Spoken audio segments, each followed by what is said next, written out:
How it goes, Stoveminders. It's Friday, January 8th, 2021. And I must say, it's been a great past couple weeks for baseball. All things hot stove considered. The trades have been monumental. And now we have a conclusion to the Tomoyuki Sugano post.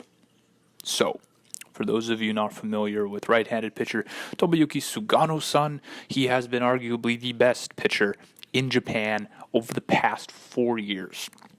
He's a 2-time Central League MVP, including 2020, a 3-time Gold Glover, a 6-time All-Star, and a winner of the Triple Crown in 2018. That's wins, ERA, and strikeouts that he led the Japanese majors. The first since, get this, Kenta Maeda in 2010. Now, while the NPB, the Japanese majors, also consists of 2 leagues, the Pacific and the Central, they have only one award for Best Pitcher, a singular Cy Young equivalent called the Eiji Sawamura Award, which Sugano won in back-to-back years. That's the resume. But who is Sugano as a pitcher? Well, he's a ground ball pitcher, and very good at it, granted, but with an average fastball velocity just under 93 miles per hour, 93 miles per hour, MLB teams were maybe a little skeptical of how well Sugano could do. What about recent memory? Last 2 pitchers to come over from Japan have been bad. Talking Shun Yamaguchi of the Blue Jays, who posted an ERA over 8 in 25-plus innings over relief this past season. And how about Yusei Kikuchi on the Mariners? Well, note here, Sugano was reportedly seeking more money and even more length than Kikuchi, who signed a 3-year deal worth $43 million with Seattle pre-2019. And Kikuchi's been down bad over the past 2 seasons. Now, neither of those 2 guys come with the pedigree of Sugano. But if he couldn't get a deal better than 3 years, and big note here, he's 31 years old, so thinking 4-year deal, okay, he's going to be 35 at that point, at $11 million a year on average, he could turn around and say, no thank you to the majors. And that's exactly what happened this past Thursday, as Sugano failed to come to an agreement with any MLB team, and instead re-signed with the only pro club he's ever known, the Yomiuri Giants, for 4 years and $40 million US. That's, as of today, 4.16 billion Japanese yen. And he'll probably continue to dominate the NPB. And if Sugano gets tired of that, or he's feeling adventurous, Yomiuri gave him 3 opt-outs. 3 on his new contract. A fascinating development and a disappointing end to this saga, although Sugano is far from the first NPB player to not make it through the posting system. He's not even the only one who didn't this year. He is perhaps the best. I took a look through the dozen or so NPB players who were posted but then ended up not finalizing a contract. None of them are multiple-time Sawamura recipients. None of them are Triple Crown pitchers. So what does that say that Sugano, who was so good, couldn't get a deal? Well, I mean, he had no shortage of suitors. I counted the Padres, the Giants, San Francisco Giants, the Mets, Blue Jays, Rangers, and Red Sox. But I think the answer here is obvious, and it's that MLB front offices are just being frugal this winter.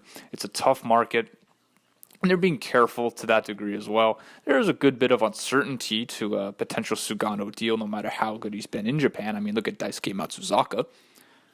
And that goes both ways, that uncertainty. Yeah, he's unproven, but Sugano might be sitting there in Japan, in a country and a culture he knows and I assume is comfortable with. And if he's not due for a big raise compared to the $10 million a year on average that he's settled for, maybe Sugano doesn't want to go pitch in a country that's a little unstable, in a league that's also pretty shaky, with a strike looming just 1 year from now. So, no deal for Sugano, although he had known offers on the table from the Blue Jays and the Padres. A tale of 2 cities there with San Diego and Toronto. Just a quick sidebar here, because both of those teams have been very active rhetorically, I guess, on the on the market. Been rumored and connected to a lot of players. But while the Padres have actually gone and pulled some pretty big trades, the Blue Jays have been very quiet as far as actual moves. So. Yeah, the mood in Toronto is not great right now that they missed out. But considering the fact that they signed Yamaguchi last winter and he kind of busted, and maybe there's a little bit of reservation coming from Ross Atkins. But Mr. Atkins, when you were hired as general manager and you said you were gonna turn this team into a contender in 3 years, you got to make some moves here, bud. So no deal for Sugano, but I do have a couple deals that did happen. Number one, going back to the Los Angeles Dodgers, is right-handed relief pitcher Blake Treinen. Roll on 2 years, $17.5 million plus an $8 million club option / $1.5 million buyout. So that's $19 million guaranteed over the next 2+ years. A reward for Treinen, who came to the Dodgers after a rough 2019 in Oakland, and he went on to throw 25+ innings this past year, 22 strikeouts to just 8 walks, and a grand total of 1 home run allowed on top of a 3-star ERA and FIP. Now, that's actually par for course for Treinen, whose 7-year career is mostly that of a solid middle relief option. But remember back in 2018, he was the best closer in baseball, hands down, with the Athletics. Came in 6th in Cy Young voting, as a matter of fact. So an easy decision for Blake. He gets to stay in town for the ring receiving ceremony. As for the Dodgers, they are very conscious of their bullpen, it seems, behind Kenley Jansen, who, along with Joe Kelly, is a free agent after this upcoming season. LA has already signed Corey Knebel and Tommy John Recovery Project Tommy Canley this winter, but bringing back Treinen is a sure W for the Doyers, beating out at least the Phillies and Astros for Blake Treinen.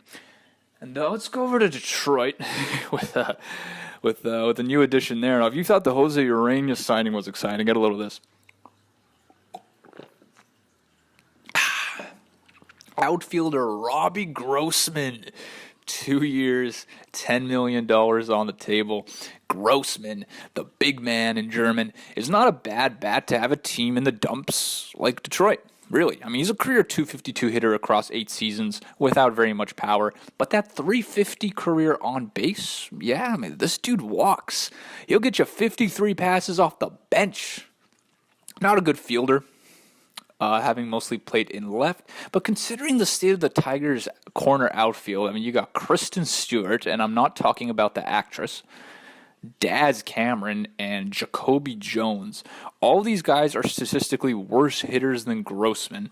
So an opportunity for him and a reunion, as A.J. Hinch managed Robbie G in the first 3 years of his career. And a little trade to report between, you guessed it, the Padres and the Yankees.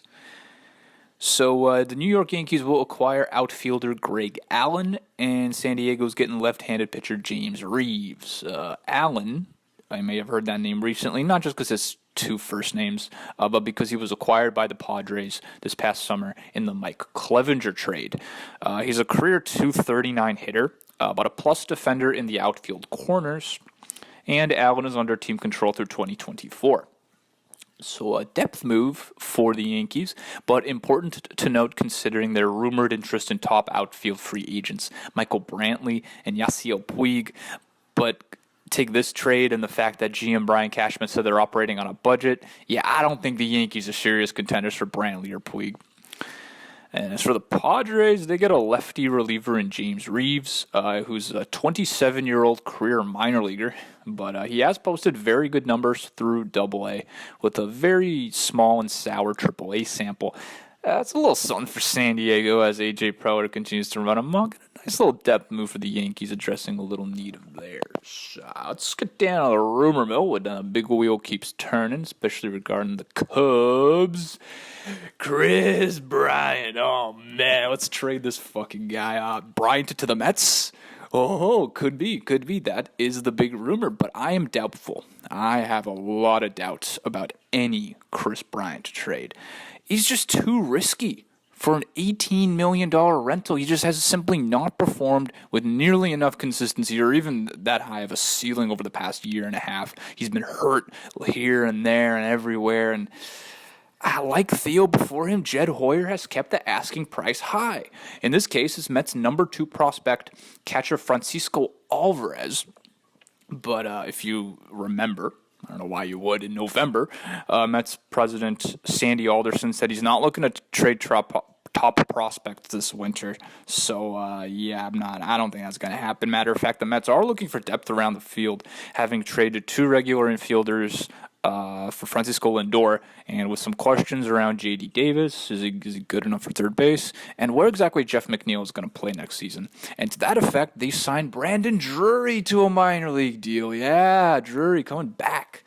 And KB, yeah, I don't think so. And as for why the Cubs are asking so much for him, it's to save face, really. Like Bryant was touted as like the next guy when he came up, and he was an electrician for his first couple of years. Like, that dude was a fucking transformer. But things have really turned bad there in Bryant land, and yeah, I understand why the Cubs front office is like, let's not dump this guy. You just kind of dumped Darvish, didn't you? Like, I mean, compare the Darvish trade to the Lindor trade. Those were both 2-for-4 trades in which the winning team was receiving the better players, 1 pitcher, 1 fielder. Lindor, Carrasco, Darvish, Caratini. While the Cubs got 4 freaking teenagers, 4 minor leaguers between the ages of 17 and 20 who haven't played above rookie ball, which would make a lot of sense for a team that is going into a rebuild like the Cleveland Indians. No, Cleveland instead received 2 major league players, Andres Gimenez and Ahmed Rosario, who I assume will be getting a lot of playing time with the Indians next year, and then the 2 minor leaguers on top of that. The sort of return the Cubs should have been trying to get but didn't. And now what kind of return could they get for Wilson Contreras? They're shopping him. As much as Jed wants to save face and say, oh, we're not. Yeah, you are. Yeah, you fucking are, Jed. God. So the Angels are rumored to be interested in catcher Wilson Contreras, which would be huge as their incumbent starting catcher Max Stassi is recovering from hip surgery. New Angels GM Perry Minasian has already pulled some trades this winter, so watch for a potential Contreras-Joe Madden reunion in Anaheim. And a little bit on the relief market, which is staying pretty warm. The Treinen deal happened, as I said, but a lot of rumors swirling, including that the Dodgers, which just brought Blake back, are now have significant interest in Kirby Yates.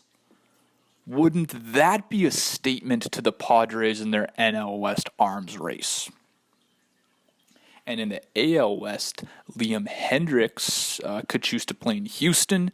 Yes, the Astros are now in the running, although Ozzie Hendricks has no shortage of suitors. You have plenty of choices to make. Yeah, this is what happens when you stick around for this entire episode. You get the Aussie accents coming out. And I guess just a couple more. I mean, Tommy Lasorda died. He was pretty old, but that's sad. And yeah, so like 7 Hall of Famers died this past year. I mean, Phil Niekro, Joe Morgan, Tom Seaver, Whitey Ford, I believe Lou Brock as well, Al Kaline. It was tough. It was a tough year for baseball legends in 2020, and now there's some like little scandal popping off about some Angels like staff member who's giving like I guess next level rosin to pitchers. Now, if you may know this, it's kind of like kept very quiet. I feel like even in baseball media, but it is legal that pitchers in the majors can apply a certain sticky substance. You see it on their caps where it looks like they got a little bit of dirt and they like rub their fingers on it before they get out the pitch. They're allowed to use a little bit of a foreign substance to pitch. It's allowed. And if it's not allowed, they're being very flagrant with it. So, but apparently this former employee of the Anaheim Angels of Los Angeles, he was giving some like next level sticky stuff to a number of pitchers. I'm talking dudes like Justin Verlander and Garrett Cole, Adam Wainwright. This is not a scandal to me at all. Like, you're talking about a very fine line. Like, what is like the tar content of this guy's stuff better? Like, is there more varnish in this? Or like, come the fuck on. Like, whatever. Baseball will remain dumb. That's why I love it. Yeah, keep minding the Stowe. Things are chugging along. I like it. Good pace. Let's get some moves. Let's get out. Let's get springy somewhere. Hey, what's going on, Bowie?